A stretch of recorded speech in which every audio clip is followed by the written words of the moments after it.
Assalamu alaikum wa rahmatullahi wa barakatuh. You know, Europe is increasingly starting to look like Denzel at the end of Training Day. Remember? When everybody was walking away from him, everyone was turning their back on him. He thought that they had his back. He thought that they were loyal to him. He thought that they liked him. But actually, nobody could stand him. I'm winning anyway. Because Europe thought that countries like Qatar and the UAE and Saudi Arabia were going to cover them, their energy needs. That all we have to do is snap our fingers and they will increase supply, they'll increase exports, they'll send us everything we need. No problem. We're allies. Doesn't work that way. Qatar, UAE, Saudi Arabia, all the OPEC countries, they're supplying oil to the world, not just you, not just the West, not just Europe. The energy minister of Qatar just said, okay, Europe, you may be able to get through this year. You may have enough to get through this year, but next year, what are you going to do? What are you going to do next year? We cannot guarantee that we can supply you everything that you need because there's other countries that need oil. There's other countries that need natural gas, not just you. And those customers matter to us. In fact, those customers matter to us more. Europe wasn't expecting that. Now, one of the reasons why the West, one of the reasons why Europe and America have supported Israel for so long is because they didn't trust the obsequiousness of the Arabs.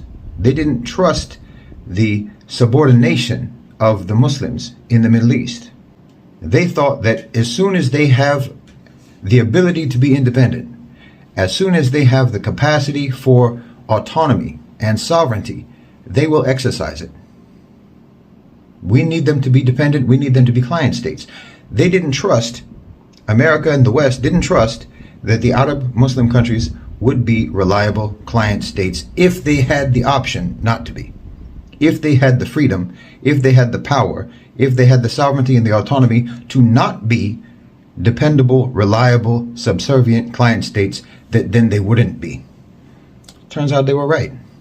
Turns out that the Arabs and the Muslims have their own agenda for their own national security, for their own people. And they don't just exist to serve the West. They were right about that.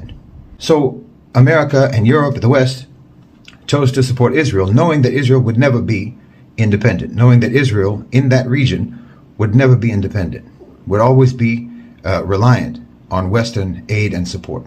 The miscalculation was that you've decided to make a client state that has almost nothing to offer you in terms of natural resources. They have human resources, yes, and you can outsource all kinds of research and development, technology development to Israel. But Israel cannot give you oil. They can't give you natural gas. They can't support you with natural resources. And the countries that can support you with natural resources, vital natural resources, are the ones that you chose to have an antagonistic relationship with.